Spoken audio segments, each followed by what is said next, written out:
doing on this fine Monday? I am feeling dazed and confused and out of it. And maybe it has something to do with an eclipse or maybe not.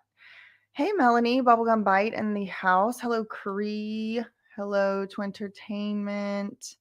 Who else did I see in here? Hey, Silly Pony, Oklahoma Outlaw Audits. Okay. So I do have to get to another live at 5:30 on Prem's channel. So I'm gonna just try to get through as much as I can today. This particular case, this video comes to us because of the recent developments in the Sean P. Diddy Puff Daddy Combs case. So there's a lot of different lawsuits going on, as y'all know. Some of them, well, one of them is not actually even a lawsuit. It's just a federal investigation, criminal investigation. Then we have one other lawsuit that's been settled, which is the Cassie lawsuit against Diddy. Then we have the one from Lil Rod, which seems to be the primary basis for this federal investigation, but it is a civil case. Then there was Joy Dickerson Neal, and then there was also this Jane Doe. Well, I've been covering that case, and the last time I covered it, I don't remember if it was on my channel or maybe it was on Andy Popcorn Planet, but Rabbit, Down the Rabbit Hole News had pointed out and brought it to my attention that there's a little bit of suspicious activities going on with the lawyer that is suing Diddy. So, um, unbeknownst to me, three of those cases against Diddy, two, have been represented by the same lawyer, Tyrone Blackburn.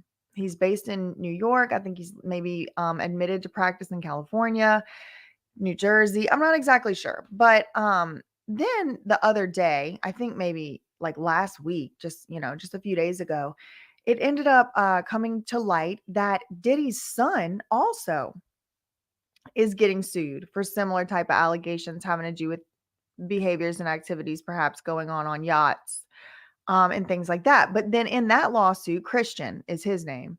So now that puts us in a universe where all of the Combs, actually, I don't know if it's all of them. I think Diddy has a bunch of kids, actually, to be honest. So three of the Combs, folks, a dad and then two sons, have been mentioned in these lawsuits and, named as defendants. That would be Christian Combs. This is the new lawsuit. Then Sean P. Diddy Puff Daddy Combs, which is their dad. And then also Justin Combs, who is alleged in Lil Rod's lawsuit to have been participating in freak offs with his father. Okay. So Cassie's lawyer is a different lawyer. So that actually helps, in my opinion. But Rabbit was kinda, from Down the Rabbit Hole News, she was kinda trying to tell me, and I think it was just, like, I wasn't really fully understanding the scope or the grasp or whatever, but, like, she was like, "Yeah, I kinda believe the allegations in these lawsuits, but this lawyer is shady, and there's some stuff going on with him and stuff like that." So, I went and looked into it, and now I do wanna show y'all, let me share this screen.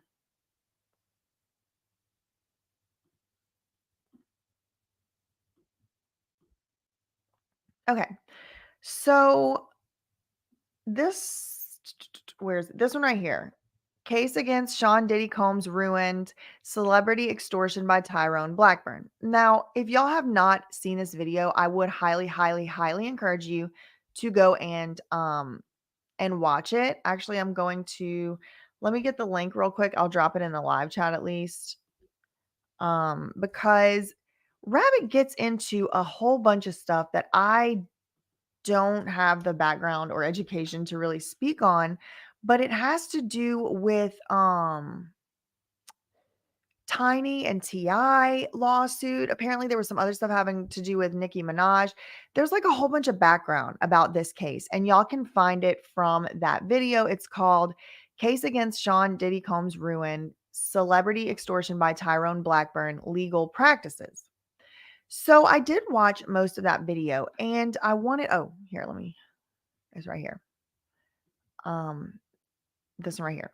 So what I really wanted to sort of narrow down on, what I wanted to nail down on is the specific allegations about this Tyrone Blackburn, and I wanted to see what actual like trouble, if any, he had actually gotten into. Well, come to find out, this Tyrone Blackburn has just now, as of about 5 days ago, and today's Monday, so it's really just a few business days ago, he's gotten in a little bit of trouble. And so I'm reading articles here, there, and everywhere. Look, here's one, for example, from Billboard. Lawyer behind Diddy sexual abuse case criticized by judge over patterns of salacious case filings. Okay, so this was published 4 days ago. Today's the 8th, and so this came out on the 4th of April.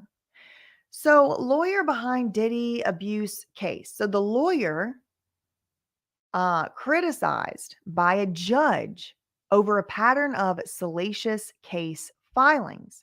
Okay, so this is the type of article that I was seeing. Um, just to give y'all, I'm not going to probably read this whole thing, but just, to give you the gist. An attorney who filed one of the several abuse lawsuits against Diddy. Actually, he filed a few. He filed two, and if you count the one against Christian, I think it's three.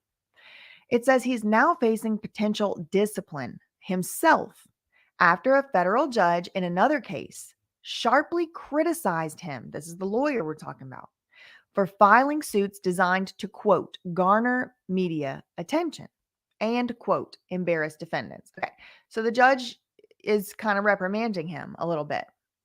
In an order issued Wednesday in a separate lawsuit, the judge, and her name is Judge Denise Cote, Cote.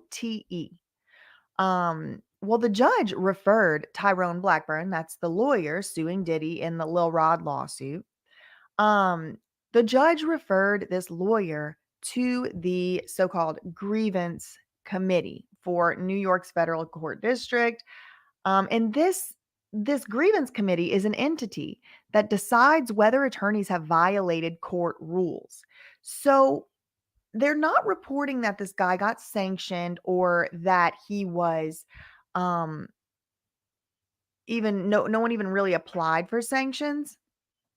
But the judge did, according to this report, refer the lawyer, Tyrone Blackburn, to the grievance committee for review, not for sanctions. Now, if that board were to determine that he should be sanctioned, I'm not sure how that would work. But I do think it is an important distinction. Um, yeah, okay. So the judge cited Tyrone's conduct in 5 different lawsuits, saying that his filings in those cases had featured, quote, glaring deficiencies.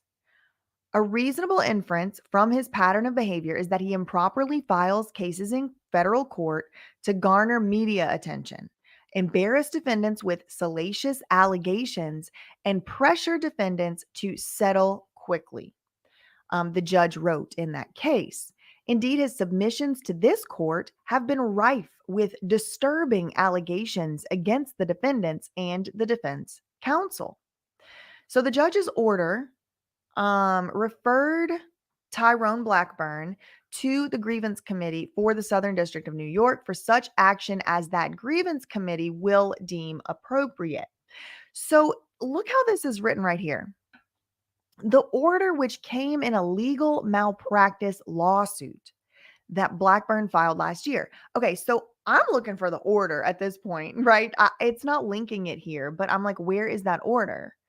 Um, It says the ruling is notable because Blackburn is currently serving as lead counsel to Rodney Lil Rod Jones lawsuit, the producer who filed the sweeping abuse lawsuit against uh, P. Diddy. His lawsuit is one of several such cases filed against Combs, in addition to federal criminal investigation that led to raids of the homes. So P. Diddy has strongly denied all the allegations.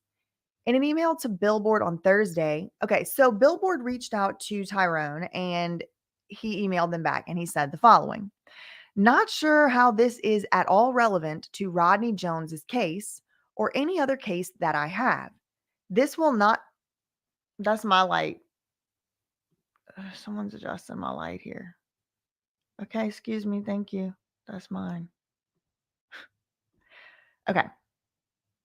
Not sure how this okay, so basically Lil Rod is like, I'm not sure how this is relevant to anything at all having to do with the Little Rod Jones case. So that's what the lawyer said.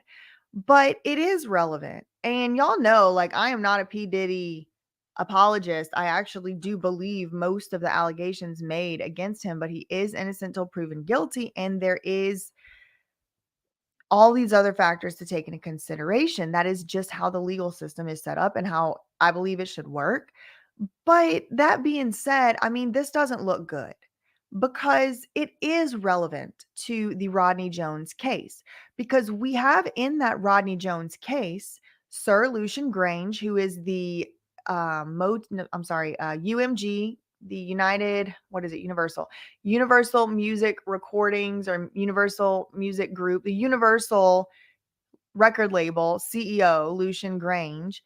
He's making the same allegations in that Lil Rod lawsuit against this lawyer. He or, his lawyers, Sir Lucian Grange's lawyers, have submitted paperwork and filed in the courts saying um, that these allegations have not been properly vetted, that Tyrone Blackburn deserves to be sanctioned through the Rule 11 proceedings. And so, even if only for that reason alone, that is a reason why it is related and, quote, relevant to Rodney Jones's case. Because so see, this is saying that this all happened in a different lawsuit, this legal malpractice lawsuit from last year. So this sanction, or sorry, excuse me, I'm misspeaking. This disciplinary action that he has been referred to this grievance committee for did not happen in one of the Diddy lawsuits. And so here we have Tyrone Blackburn trying to say that doesn't have anything to do with the Rodney Jones case. I'm not implicated in any way. That's a completely unrelated case. And he goes on and he makes some more statements, but that is what he is trying to do. He's trying to separate out the two cases, but I think he has a hard time doing that because the same allegations are being levied against him here as well in the Lil Rod case by Sir Lucian Grange. Okay, the lawsuit is one of several. Okay, in an email he said that, okay, he goes on in his email and he says, this will not have any impact on my ability to proceed in Mr. Jones's case. Although Judge Coates' decision was a referral to the grievance committee and not a sanction, he says, Tyrone said in an email to Billboard, he said he plans on appealing the decision to refer him for disciplinary action. In his lawsuit last month, Jones accused Diddy, so this is Lil Rod Jones, accused Diddy of repeated assault and harassment while he was working as a producer for Diddy on his album. Claimed that he had violated the RICO Act. He had included in his lawsuit filings the CEO of Universal Music Group, Lucian Grange, and the former Motown CEO, Ethiopia, had to marry him. Okay, so this is the type of thing that I was reading, right? But I really wanted to find the actual order. So I did do that. I have the actual order that the judge did pass down in that case. But I thought it would be interesting, if we have time today, for me to read y'all some of the background documents. And by background documents, I mean they filed a bunch of letters in this case. So what had happened was back last year, in December, so just like 4 or 5 months ago, this guy, Tyrone Blackburn, he took on a client and he did represent this client in a legal malpractice lawsuit. So basically, some client came to Tyrone. I don't know if any of this has happened, right? I'm just kind of doing the 30,000-foot view for y'all. They link up the client and Tyrone as the lawyer, and the client says, Mr. Blackburn, I need representation because I need to sue some lawyers that I had who didn't represent me correctly. I need to sue them in a legal malpractice lawsuit. So Tyrone is like, okay, cool, we'll do that. Files a lawsuit on behalf of the client and puts it out in court. This was also in the Southern District of New York, in federal court, the district court, and just in December, so a few months ago. Okay. So in that case, the client is suing some former legal counsel, some former lawyers of his or hers or whatever, um, for malpractice. Well, basically, they're going to end up getting in a fight or a disagreement over one of these sort of technicalities of civil procedure called jurisdiction. A court cannot hear your case unless the court has jurisdiction over you or and over the subject matter of the case. In order to take something to federal court, certain amount of rules have to certain amount of requirements have to be checked off in the boxes. One such requirement to go to federal court, and don't worry if this is kind of like just blowing past, it's really not important. I'm just kind of leading us up to what's going on here.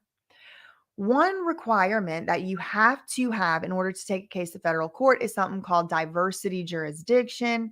And, basically, if the rule is simply put this: a federal court is not your first stop if you're suing somebody.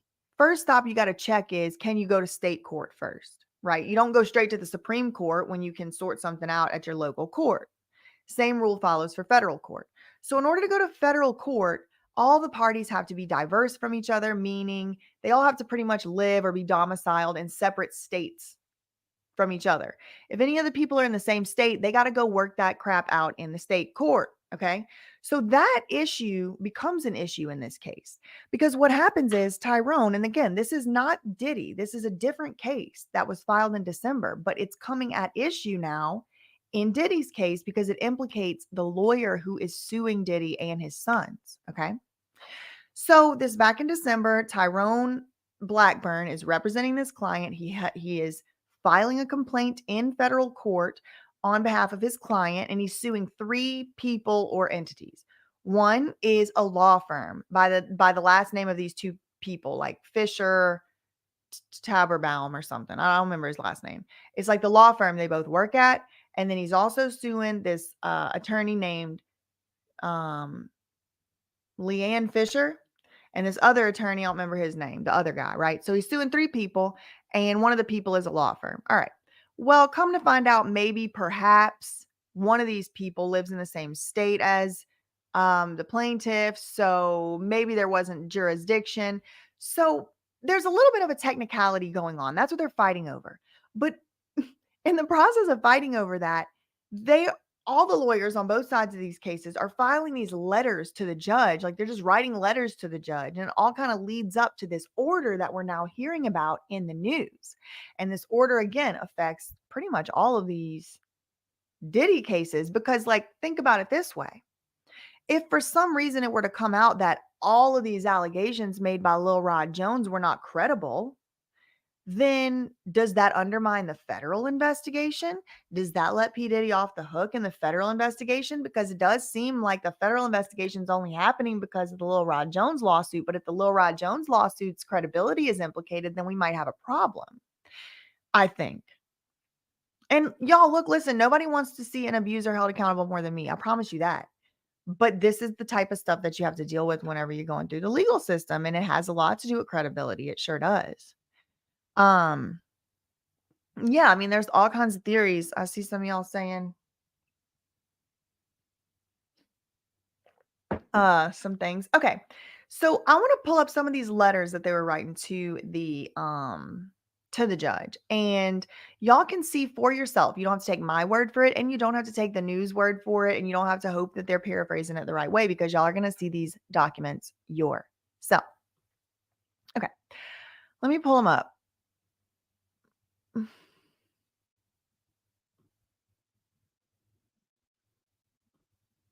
Okay, let's see. Complaint. Oh, wait, let me just put this in order.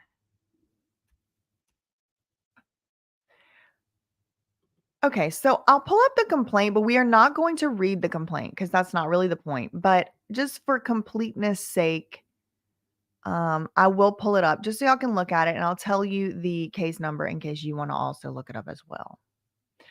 Okay, so case number 23-10881. That's 23-10881. It was filed in the United States District Court, Southern District of New York, SDNY. Okay, so as you can see here, it's Alexander Zunzarovsky versus Leanne Fisher, Michael Feld and their law firm, and then some other people who were John and Jane Doe. Oh, is Rabbit in here? I did not see her comment, but shout out to Rabbit in the chat. And y'all, I'm telling y'all got to go watch that video. Like, I almost wish that I had enough time today to just go and like react to that Rabbit video, because she uncovered some really ridiculous stuff. Shocking even. Believe it or not, I can still be shocked. Okay. So the plaintiff is this guy named Alexander Zunzurovsky. And look, he makes his personal jurisdiction arguments right here up front. This is the complaint filed on December 14th, 2023. It says this court has jurisdiction over defendants under, they've transacted business in this state. They made contract ownership. Okay. The court has supplemental jurisdiction. Okay. This is where he makes the complete diversity jurisdiction argument. He says the plaintiff is a resident of New Jersey. So the guy suing in this case is a New Jersey resident. So if anybody that he is suing is also a New Jersey resident or domiciled in New Jersey, then he has to take that issue to state court. He cannot go to a federal court in New York.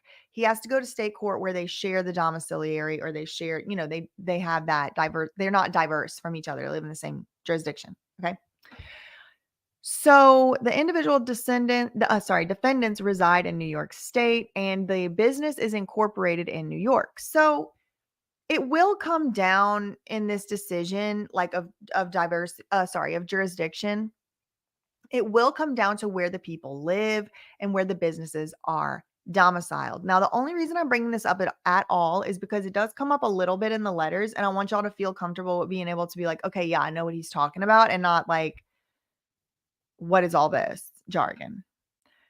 He is suing for more than $75,000. That's another minimum threshold for you to take your case to federal court under diversity jurisdiction.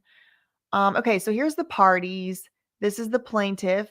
Plaintiff is a personal trainer, a coach. This is not the plaintiff right here. This is someone else. So they don't put a picture of the plaintiff in here. But the person is apparently a personal trainer, a coach, a nightclub host, a manager, an entrepreneur. He's Macedonian, Serbian, German, and English speaking Caucasian male who resides in New Jersey. I don't know why we needed all that information about his languages he spoke. They should have put his blood type in there while they were at it. It's very weird. The defendant in this case is one of them is this attorney, and another one is this guy. Now, this guy is going to come into question where his residence is. He is going to argue that he is a New Jersey resident, but for the purposes of the complaint, they filed that he was a New York resident. Okay, that's what's at issue, right? Where does this guy live? Does he live in New Jersey or does he live in New York? That is what is at issue in this case. Okay, I think that's all we needed from the complaint. Yeah, and he's suing these people, this guy and this lady. These are the defendants. They're getting sued in the lawsuit. These are the people that Tyrone Blackburn is helping his client to sue. This person and this person. Okay. And then this defendant, they were both lawyers for the client previously. And this one right here, what we're looking at, is going to be at issue. Where does he live? Does he live in New York? Does he live in New Jersey? That's going to be what's at issue in this case. Okay. So what's next? All right. So that was filed on December 14th, 2023. So like 2 months goes by, or like whatever, a month and a half. And it's now February 1st, 2024. This is like 2 months ago. Okay. This is what's filed in this case. It's a letter. This letter, as you can see, is printed on Tyrone Blackburn's legal letterhead. So this is his law firm, T.A. Blackburn Law, Tyrone Blackburn. Okay. So he sends a letter in this case. Again, this is not the P. Diddy case. This is a case that is happening in the same district that could implicate this lawyer and make him seem maybe not credible, maybe he could lose his license, maybe he could be sanctioned. I don't know. We're going to have to see what the grievance board decides. But I want to go kind of behind the curtain. I don't want y'all to have to rely only on what you're reading on billboard.com. I'm trying to show y'all how I go through and piece together these letters, these court filings. It's public filings. So y'all can have an idea of what actually went on, fuller scope, and make up your own mind. Okay. So here's that letter. This one was filed, as you can see at the top, um, on February 1st, 2024. Okay. So it is a letter from Tyrone Blackburn, and it says, "Dear Judge in the case, my firm represents this Zunzarovsky guy in the above referenced case. I write to request an adjournment of the initial pretrial conference." Okay. So basically he's asking for a reschedule because his calendar isn't going to work out. The judge does eventually allow for this reschedule, but I wanted to show y'all something he says in this letter. Now, this is the attorney suing Diddy in, I think, 3 different cases, or helping people sue him as their lawyer. Um, okay. He says, additionally, prior to filing this lawsuit, plaintiff, which is Tyrone's client, was in talks with uh, those lawyers with the other side. So he's basically saying we were in talks together. The lawyers were in talks to mediate this case. There was a breakdown in communication between the parties. So all the lawyers, they were going to go to mediation, but then they had a falling out, is what he's telling the judge in this letter that we're reading and has been filed. There was a breakdown in communication between all parties due to the defendant's refusal. Look at this. The defendant's refusal to mediate this case with a mediator of color. Okay, so this is a pretty serious allegation. We have Tyrone Blackburn accusing the other side of refusing to go to mediation with a quote, mediator of color. Several retired NYS, I guess that's New York State, appellate judges and federal district judges offered their services and had immediate availability, yet defendants refused. Okay, so Tyrone Blackburn is saying, hey, look, Your Honor, I need to reschedule because I'm not available on these dates. But also, real quick, on this paragraph, let me just sneak in this little point real quick.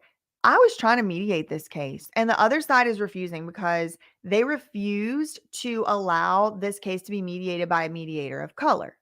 Then he goes on to say several individuals who happen probably now, to be of color, had volunteered or offered, sorry, not volunteered, had offered their services. So there's like all these retired judges and appellate judges, federal district judges. They had offered their services and they were available to mediate this case.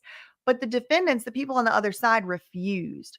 And so this is Tyrone kind of jumping to a pretty serious conclusion that the reason that they had refused had to do with the fact that it was a racially motivated decision, which it could be, but I'm not sure what his evidence for that is. He may have some. Let's see if we can see some more of these filings to get a better idea.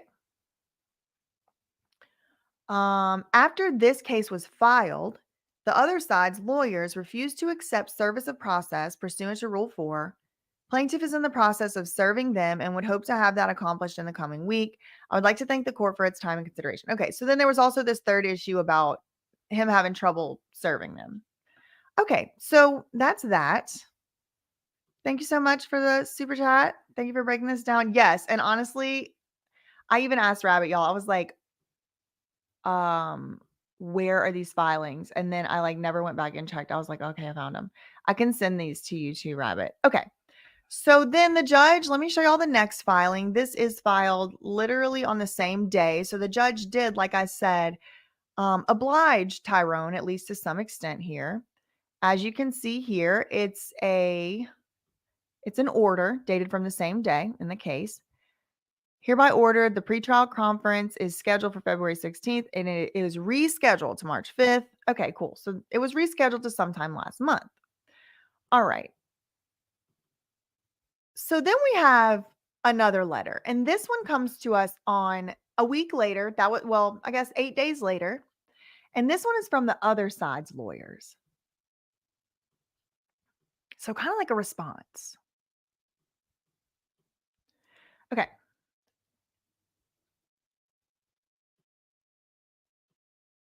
Dear Judge, they say, we represent the defendants in this case. Um, my clients are attorneys who represented the plaintiff in an underlying employment dispute with his former employer. So we already discussed this. That's why we did that primer. So y'all would breeze through that. My first involvement in this matter was on November 15th, 2023, when I had a telephone conversation with Tyrone Blackburn, the plaintiff's counsel.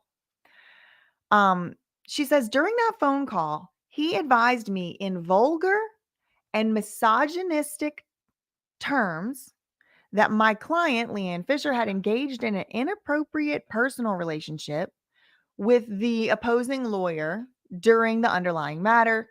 Okay. It's very confusing because there's all these lawyers who have held different roles in this case, but it doesn't really matter. The point is, this lawyer on the other side of the case is saying the first time she ever talked to Tyrone Blackburn, he was vulgar and made horrific sexual allegations about another lawyer on the phone. I advised Mr. Blackburn. Oh, okay, hold on, sorry.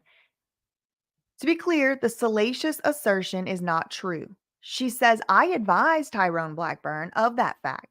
And she says, I objected to his unprofessional tone and language.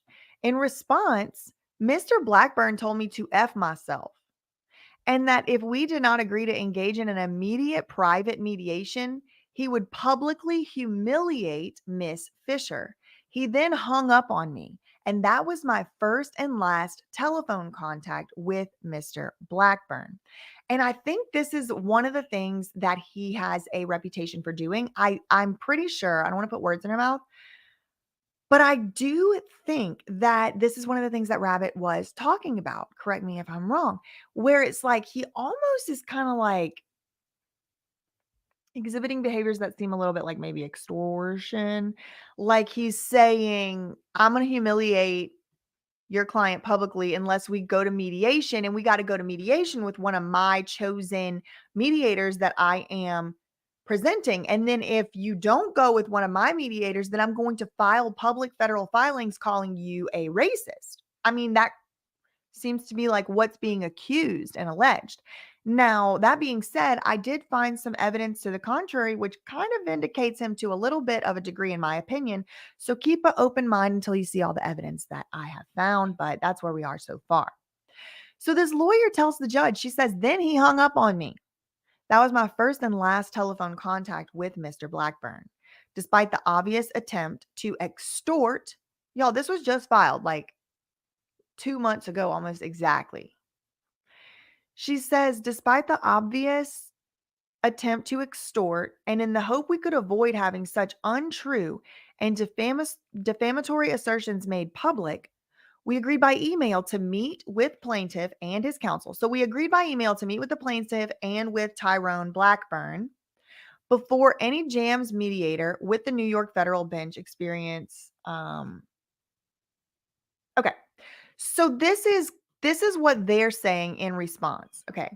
JAMS is the like judicial arbitration something something society something something. This is a pre-screened, pre-selected group of mediators slash arbitrators who are former judges for the most part, a lot of them former prosecutors, retired judges, stuff like that.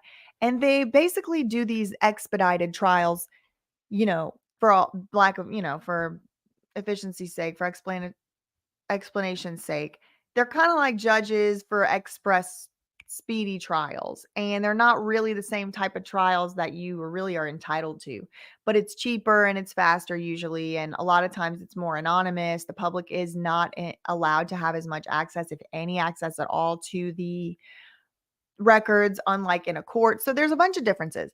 But Tyrone Blackburn had told the judge, these people on the other side are racist, and they refuse to cooperate with a mediator of color. We have had a bunch of retired judges, offer their services, and the other side is being racist by not wanting to go to mediation or whatever. Well, then we have these people filing, a letter of their own in response a few days later, and they're saying, hold on, we agreed to meet with him before any mediator, any single one in the whole entire JAMS arbitration system. He wanted to pick judges and arbitrators or mediators outside of the JAMS system. So we wanted a JAMS arbitrator. It had nothing to do with race. He could have picked a JAMS arbitrator of any race, but it's basically this lady is kind of like having to defend herself against these allegations of racism in the filings. Plaintiff's counsel, that's Tyrone Blackburn, refused every single potential mediator that met such criteria. Over the course of our written communication on the issue, Mr. Blackburn became even more hostile. And on December 14th, 2023, he wrote an email to me calling me a quote, disgusting racist. At this point, it was clear that there was no point in trying to reason with him. Okay. So this lady's saying, look, it's not exactly like what he's explaining it as. And he's also become more and more aggressive and hostile in his emails. And he called me a quote, disgusting racist. I didn't think that there was any way that I could reason with him. Then she says in her letter to the judge by email on December 14th, 2023, Tyrone Blackburn sent me a draft complaint, which indicated that he was contemplating an action in federal court. I responded to his email, she says, by advising him that the federal court would not have diversity jurisdiction over this matter. And she said the reason was because Miss Fisher, sorry, okay. See, I misspoke.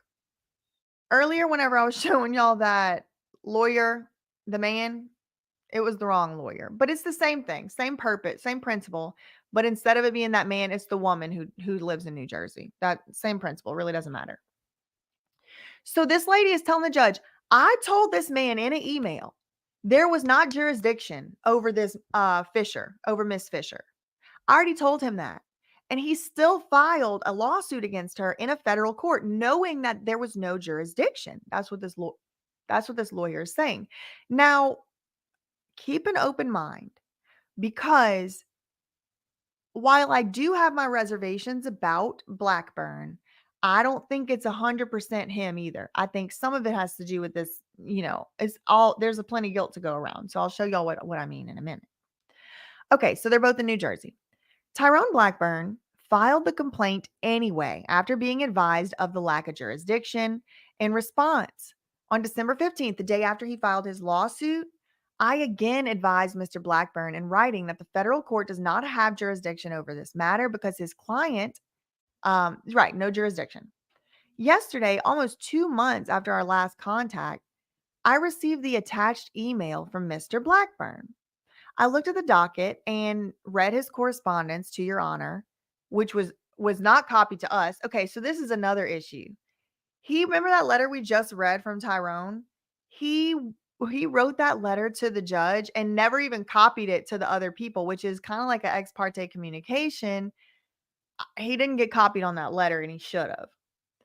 She says, I'm writing this letter to correct the inaccuracies. Basically, he lied. And it's important to address his stated plan to continue to litigate this action against Mr. Taubenfield in federal court. Okay, so who cares? Okay, so here's that email. She's put his emails in the back. So this is the lawyer that's suing Diddy. This is one of his emails from just earlier this year. Since you have refused to accept service under Rule 4 and to date, you have not provided evidence to the defendant of Fisher's address. I will voluntarily withdraw the action against Fisher from federal court and refile it against her in state court. That will leave Taubenfield and corporate defendant in federal court, the matter before Judge Cote, and I will inform her. Okay.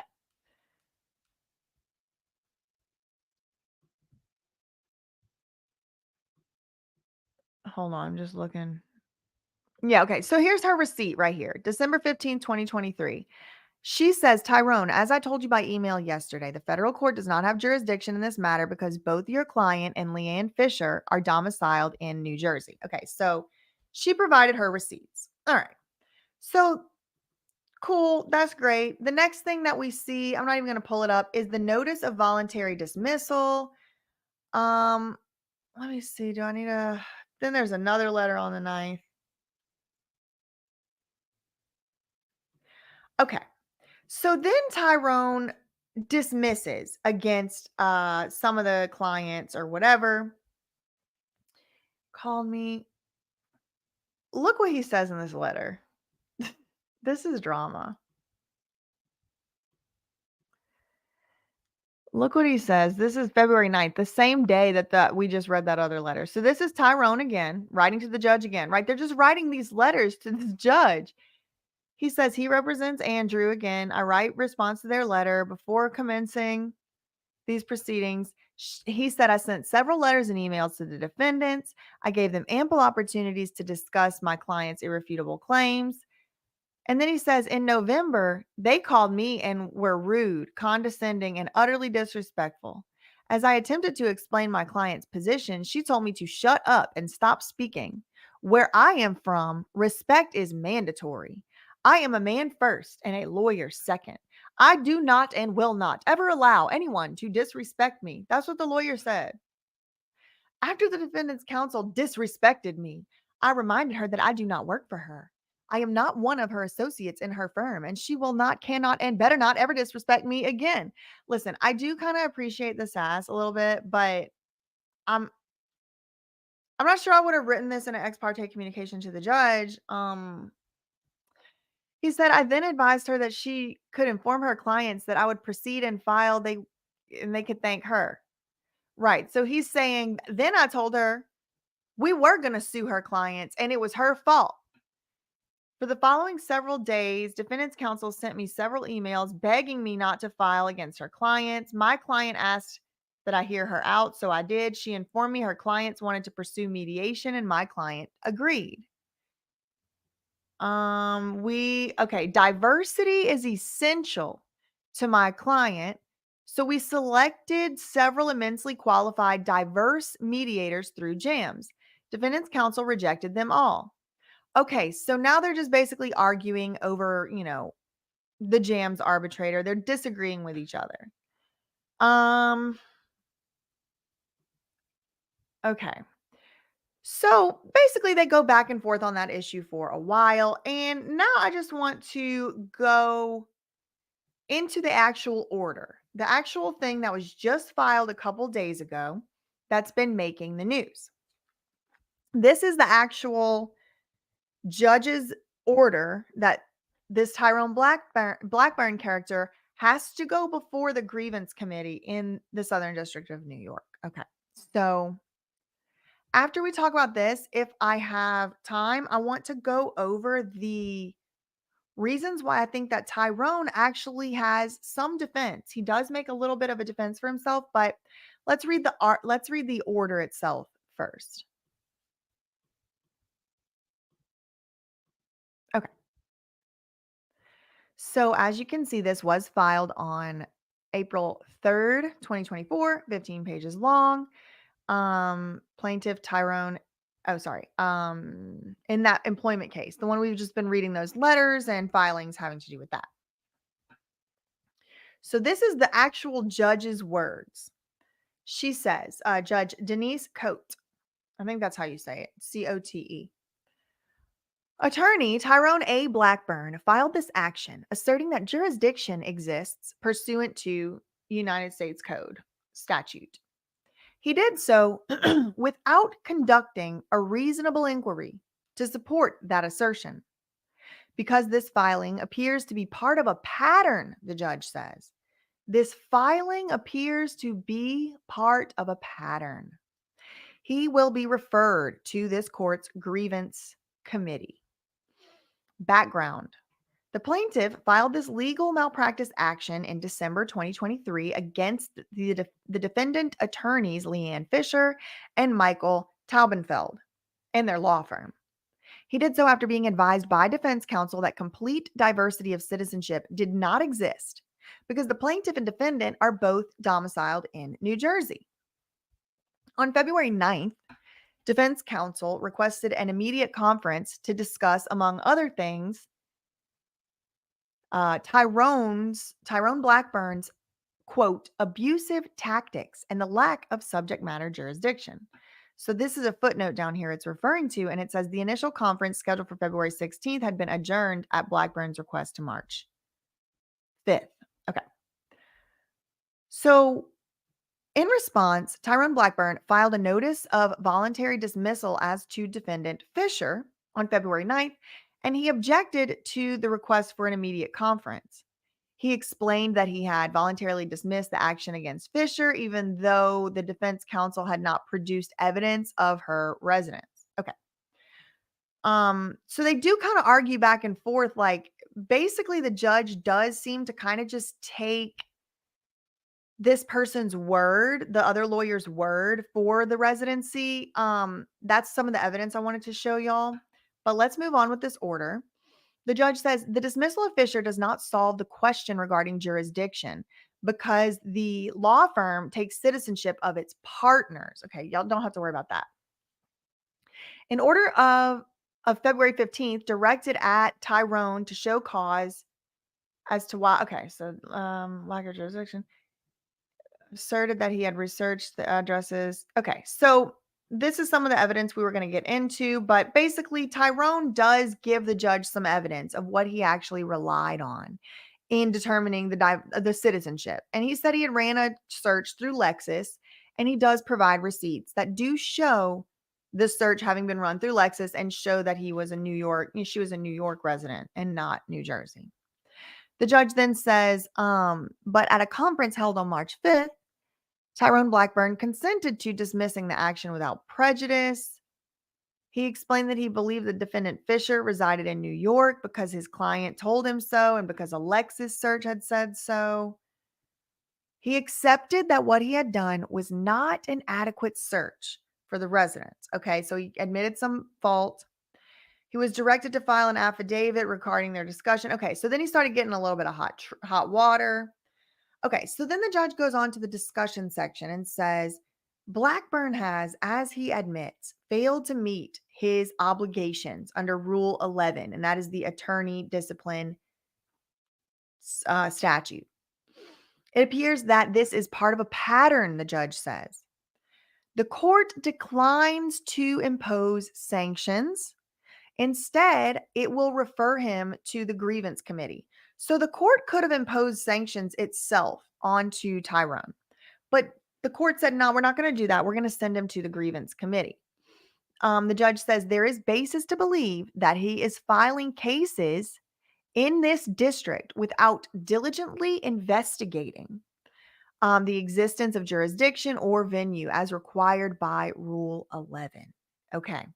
So the court is saying, I think that Tyrone Blackburn is just willy-nilly playing in our court and he needs to be investigated. That's basically what the judge is saying. Federal rules provide that by presenting a pleading, it is not being presented for any other improper purpose, such as to harass anybody. The claims have to be warranted by the law, and the factual contentions must have evidentiary support.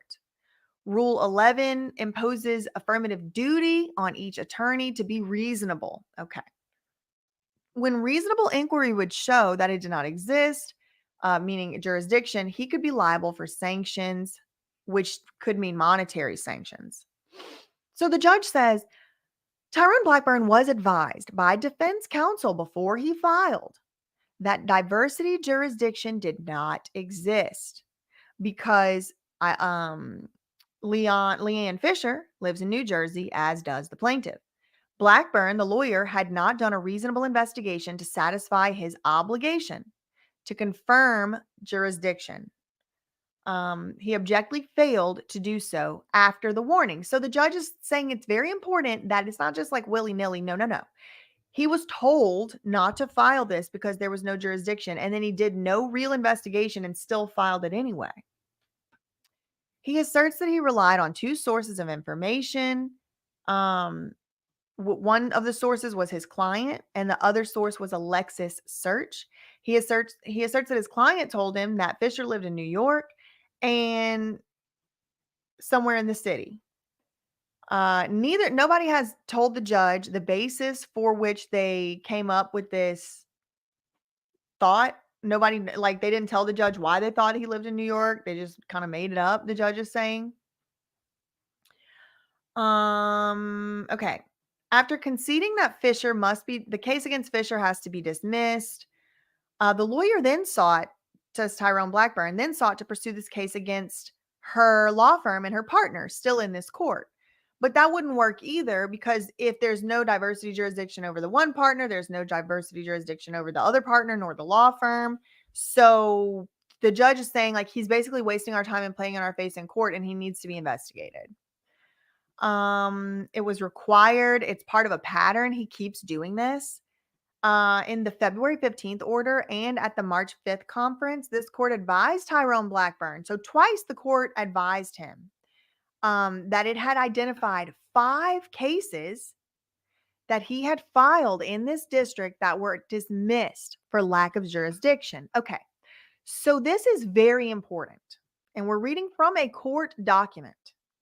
A judge is saying in an order that Tyrone Blackburn had filed in the Southern District of New York alone, 5 different cases so far, already 5 cases that have already been dismissed for this exact same reason.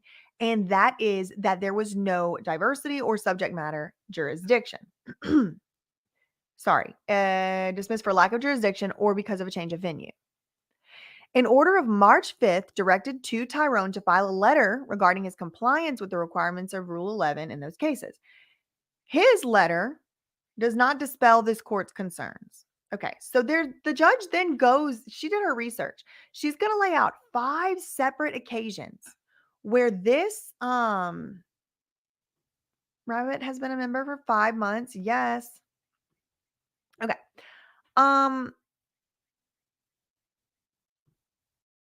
This judge is going to give us 5 different times where Tyrone has already done this in the past. And basically, I think the judge is just sending Tyrone to the grievance committee so that they can just deal with this behavior. One such case is called Jones versus Fox Rothschild. Fox Rothschild is a law firm. I have interviewed with Fox Rothschild before, and it was a less than pleasant experience. Actually, it was one of the worst interviews I have ever been on. Anyway, Jones versus Fox Rothschild was transferred to the District of New Jersey in May 2020, 5 months after Blackburn filed it in December 2019 in this district. The defendants were a law firm organized under the laws of Pennsylvania with offices in New York and New Jersey and an attorney at that firm. The plaintiff had worked in the firm's New Jersey offices and represented that she lived in California when the action was filed. The judge in that case, in the order transferring the case, noted that the case, quote, includes serious allegations of S harassment, attempted R word, and potential failures of the staff in office, and the complaint was bereft of meaningful reference to New York. The only allegation relating to New York in that case were that the attorney and defendant had sent some of the allegedly improper text messages out of the firm's New York office. In opposing the motion, the plaintiff had attempted to salvage venue by filing an affidavit containing allegations that the judge found hard to credit. Okay, so in this Jones versus Fox Rothschild case, he sued in the wrong court. He sued in the Southern District of New York, but it ended up turning out it needed to be being heard in New Jersey. Okay, so that's one case. All right. Another case is the second case that the court cites in the order is called Weingarten versus CBS. So he was suing CBS. So I also think it's very important to note who he's kind of made mad too, right? Like, this guy could be a swindler, a hustler, whatever, but you got to keep an open mind because this is a huge law firm, profitable, big business.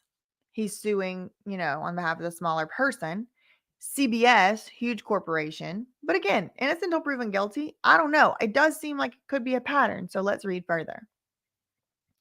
In this second case that the court points to, they say, as in Jones, the Weingarten versus CBS case, the events alleged in the complaint occurred outside of New York. So basically, we don't have jurisdiction over here.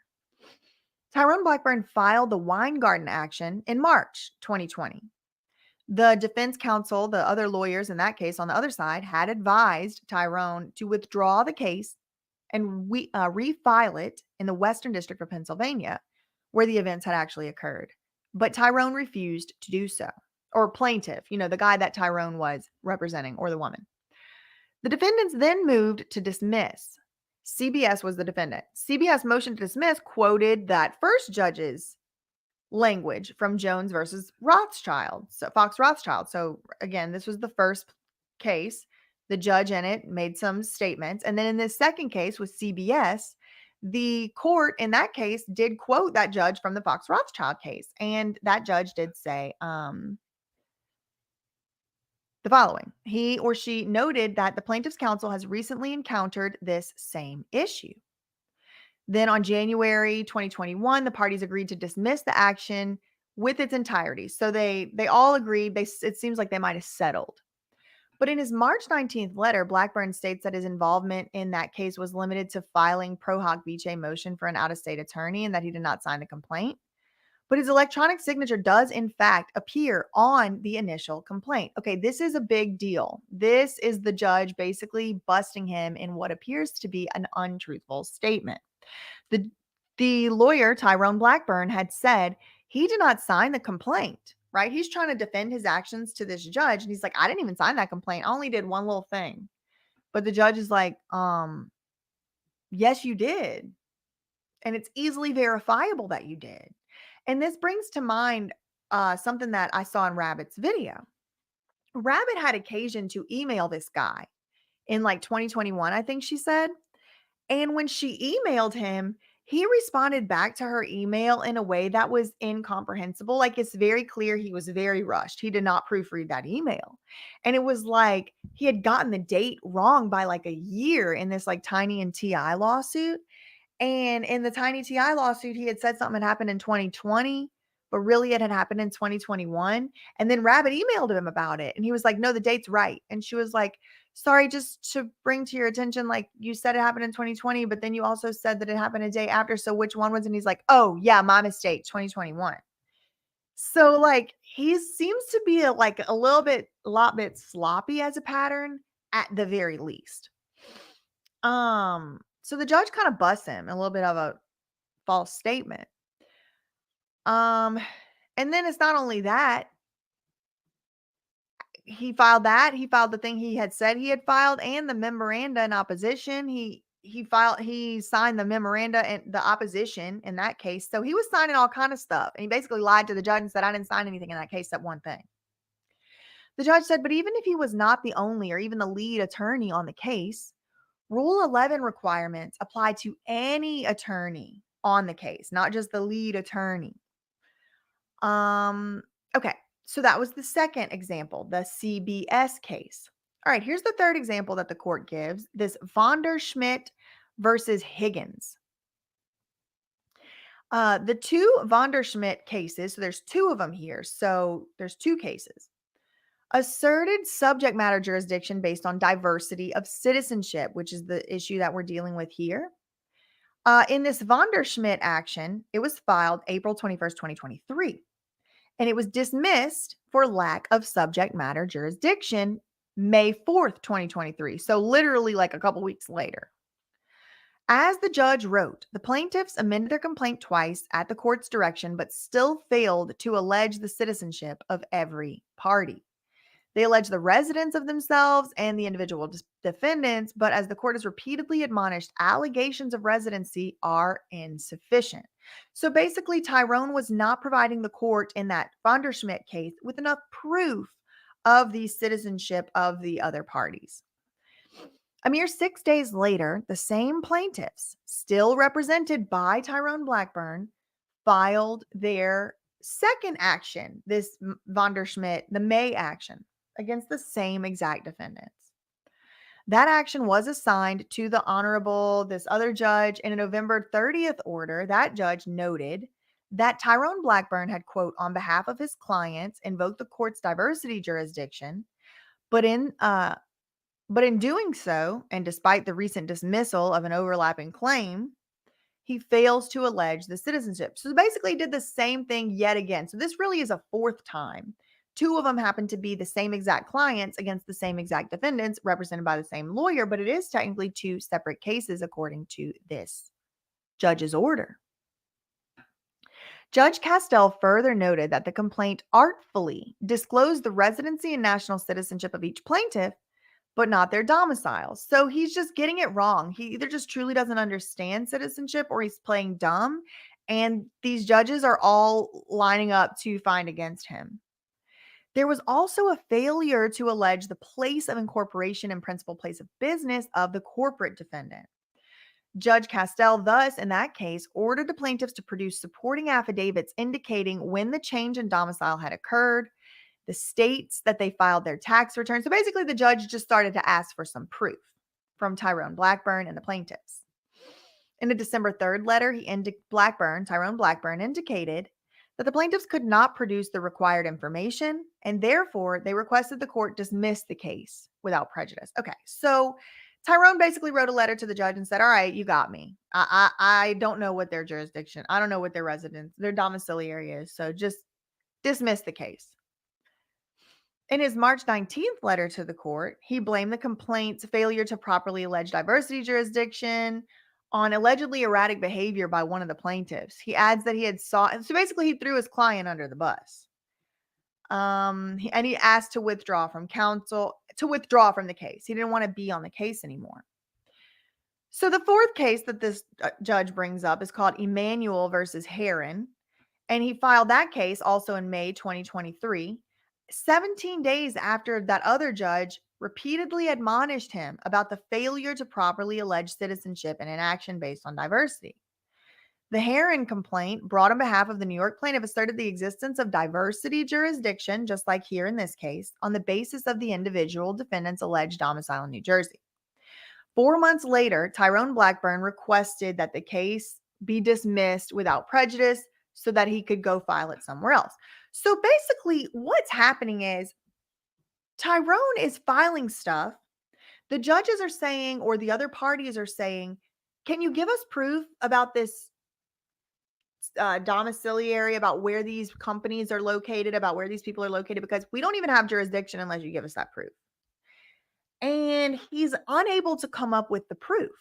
So when he's unable to come up with the proof, then he just files to dismiss the case. Then he either probably forces a settlement to happen with perhaps one of his chosen arbitrators, or he files the case again, basically in a allegedly abusive litigation, rapid fire, keep, wearing them down. And what's going to end up being alleged in these next few pages is that this is all being done specifically for the purpose of using the legal system to win in the court of public opinion. So let's get through this other case. Blackburn had been pursuing entry of a default judgment against the defendants. On September 19th, an attorney for the defendants advised the court that the individual defendant was a longtime resident of New York, registered to vote in New York driver's license. Defense counsel added the location. Okay.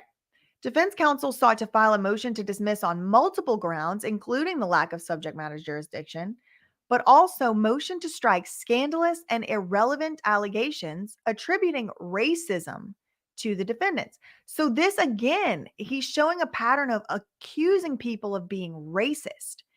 Excuse me.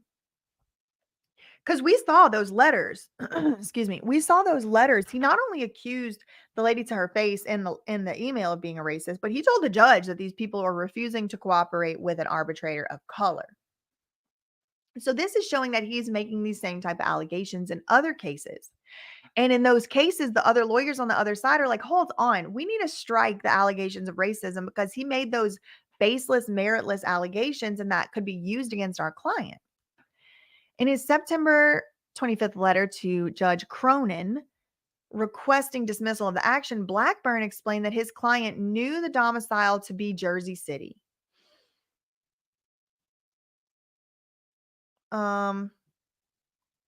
It was corroborated by a skip trace search conducted by my process serving company. He adds that he had several telephone conversations with the defendant. Okay, so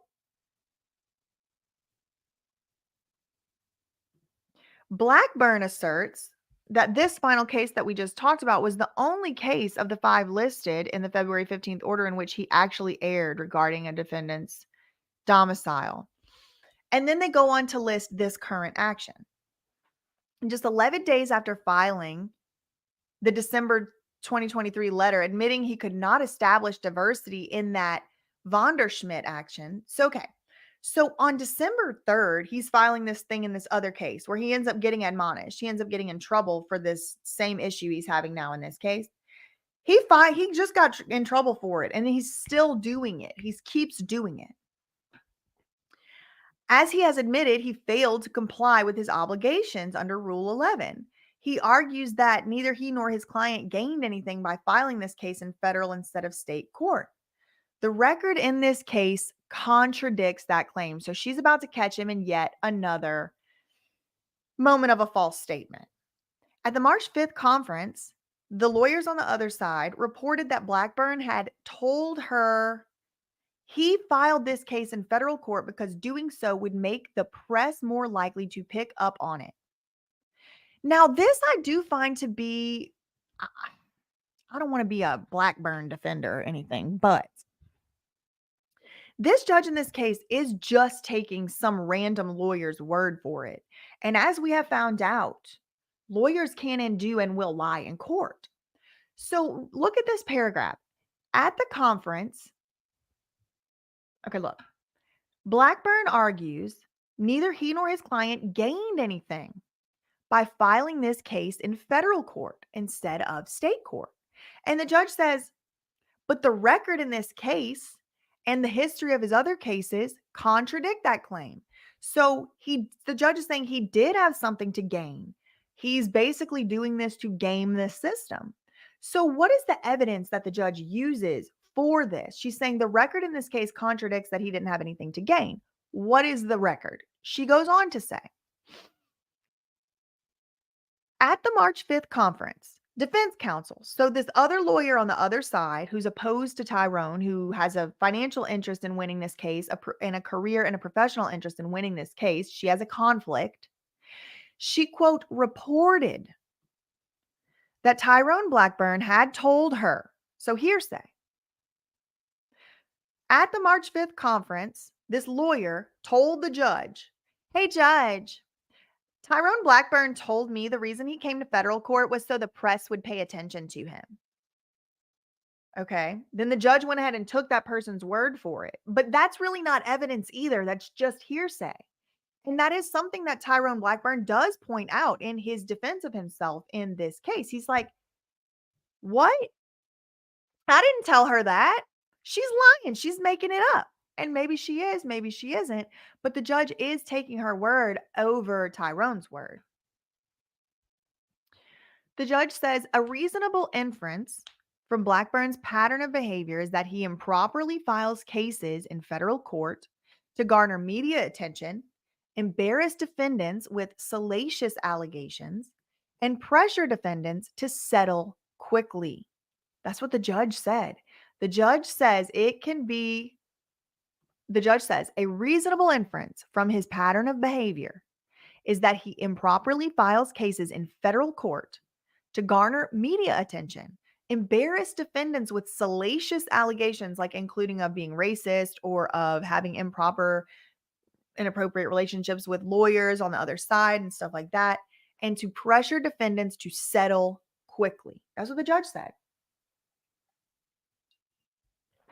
Indeed, his submissions to this court have been rife with disturbing allegations against the defendants and the defense counsel. He has called them disgusting racists for rejecting his preferred mediators. In response to this court's order requiring him to submit an affidavit regarding the representation made by his client about the addresses, he filed a wholly inappropriate 53-paragraph affidavit containing multiple irrelevant and scandalous accusations against Fisher, which we skipped. We're not going to read that because it's not important. Regardless of Blackburn's intentions, his actions in this and prior cases indicate a repeated failure to meet his Rule 11 obligations.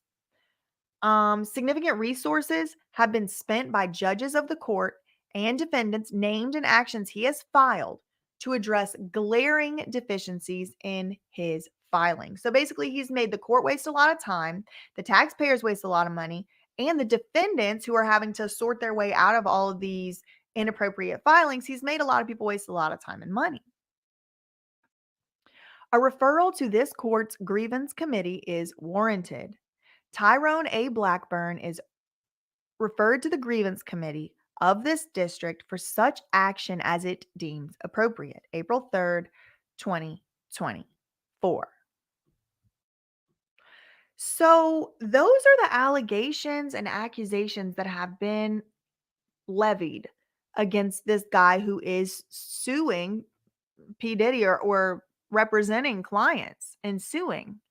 It seems that he is representing three separate clients and three kind of separate issues having to do with Diddy. Now, importantly, and I think this does, my opinion, just speculating, I think this does counterbalance some of this bad news, is that even if we took away every allegation made in every single lawsuit against, like, if we just wipe the slate clean of those having to do with Tyrone A. Blackburn, there are still, at minimum that I know about, two separate lawsuits against Diddy that have largely the same allegations. Now, what a huge glaring difference is that the Tyrone Blackburn lawsuits are how they wrap in and link in the two sons, Justin and Christian Combs. I do wonder if this is going to have any effect in the federal investigation, the criminal investigation. I almost cannot imagine that this is not going to affect it in some way, even if that means, once, let's say that they do charge him, if they do, which innocent till proven guilty, but let's say they do charge him and arrest him, book him, and, levy charges against P. Diddy. Even if this case with the Tyrone Blackburn allegations and things doesn't affect that at all, I cannot imagine that Diddy's attorneys are not going to try and throw all of it at the wall to see what sticks, including this Tyrone Blackburn stuff. We saw something kind of similar happen recently in is it the Southern District? It might be the same district, with the Trump case, where it was like some perhaps inappropriate relations going on between the lead prosecutor and the special counsel or whatever it was. I don't want to get into it. I don't really want to discuss that case, but it does remind me of that, where it's like you could actually have a strong case. You could be right. And because of the way that your lawyer acts, or because they chose to file something in federal court instead of, not federal court, or because the lead prosecutor decided to have an inappropriate relationship and go on trips with the person who she hired with taxpayer money and then went on trips with him and all of that, it can mess your case up. It can make the whole little house of cards you're trying to build start crumbling down. Now, I know personally it has affected my outlook on this case. I certainly find it to be interesting. I do see how it could be a pattern of behavior by Tyrone Blackburn. I do truly see both sides. I'm kind of being pulled in both directions, because I also see how Tyrone Blackburn has represented people in some pretty serious lawsuits against some big names. He apparently doesn't win a lot. I really don't know. It does seem like it could be a case of he just really doesn't get it.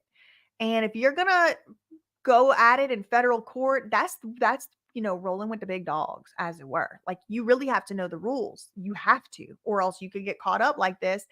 And like the judge said in her order, regardless of his intent, he might have the best of intentions, don't really matter to me. He's wasting our time, effort, energy, and resources. At the very least, he needs to be retake the personal jurisdiction test or whatever before he's, filing any more in this court, because he's wasting our time, energy, money, and all of that.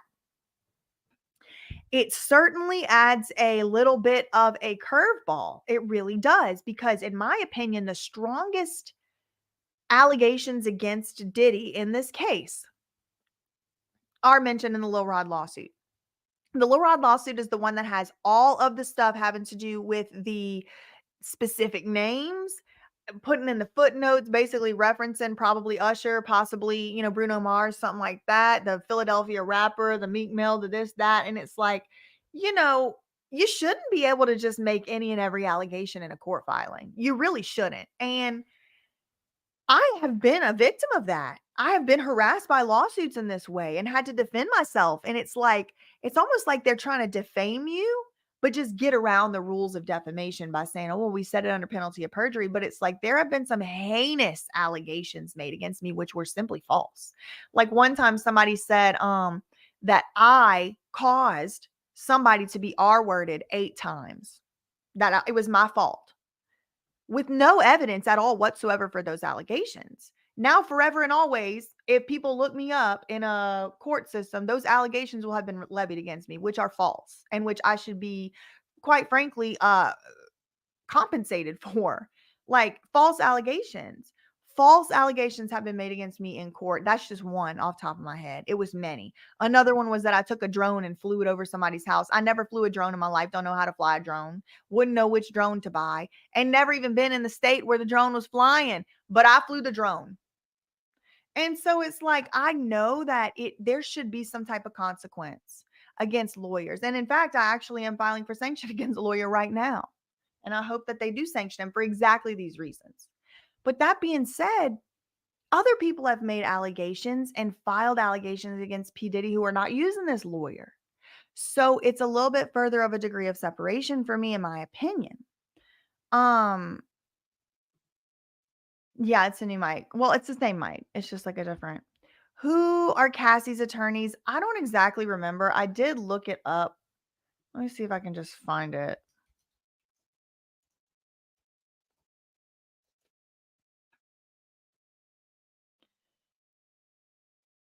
Let me scroll.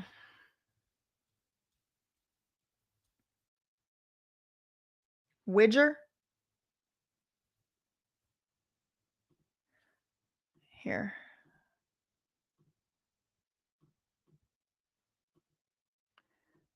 This is what it says on her lawsuit. Respectfully submitted. Wigdor. Sorry, Wigdor. Wigdor. Douglas Wigdor, Meredith Feiertag, Michael Villeman. What are these last names? Is this like Dutch or Polish? What is this? What language is? I mean, what like etymology name is Wigdor and Feiertag? Is it Dutch? Danish? I don't know, girl. I don't know.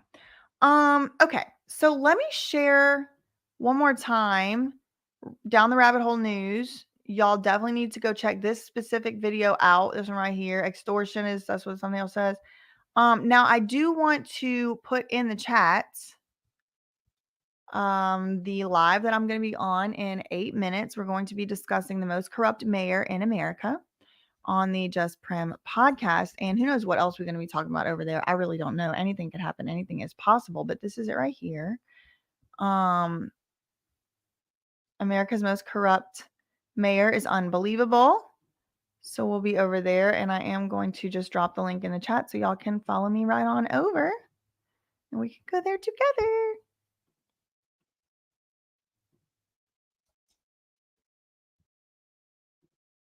Okay. So there's that. I will see y'all over there in about 6 to 8 minutes. And that's all I really had for today. In the meantime, facts ain't defamation. Love you, mean it. Okay, bye. You are the solution.